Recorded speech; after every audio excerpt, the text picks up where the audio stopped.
wine is not one thing, right? It isn't like sipping Chardonnay on a veranda in Linen in Napa Valley.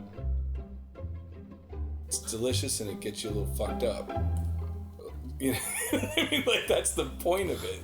Like, I've never had anyone be like, you know, it doesn't get me quite fucked up enough. It's just like, kind of like that's a big part of it. It makes people terrified.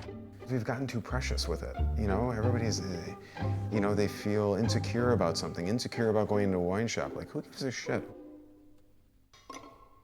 I didn't drink wine at all. I would say things like, I like red wine.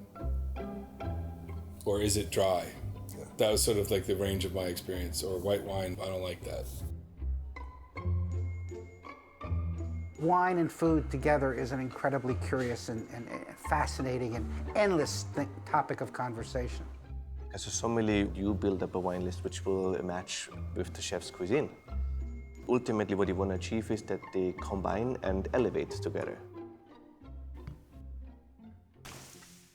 We take so much time in like selecting the right carrot and selecting the perfect cut of meat. If you don't have wine with it, it doesn't make sense. Now there are hundreds of sommeliers in New York, and I actually think the role of sommeliers has become staggeringly important. They want to support and enhance your experience. When you open a bottle of wine, it begs to be shared. It isn't the sort of thing that seems like you should chug on your own. I mean, granted, like, we've all been there. There's something about that, it's a shared drink.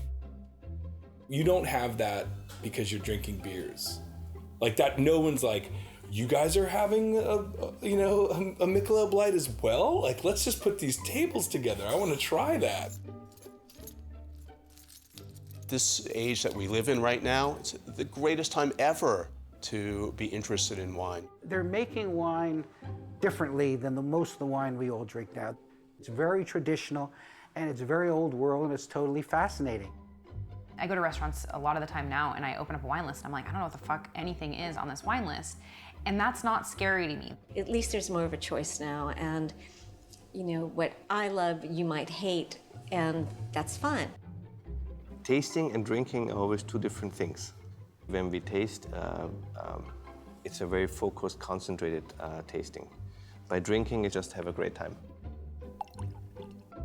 99% of the time, I don't hang out with people in the wine business because I hang out to drink things that taste good with my friends, right, and not take the joy away from it. Have a relationship with the wine list and with the sommelier, and you'll start to, not only will you drink better wines, but you'll start to learn something about wine. And then you go home and have to pass out, of course. There's that too. You should be able to go into any place and choose any wine at any price point and be applauded for your choices.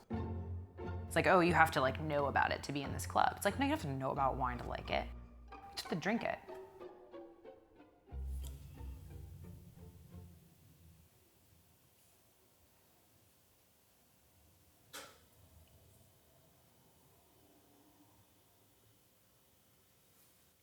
You mean room tone? I think that's the longest we've Wild. ever been quiet since I've known you at the same time.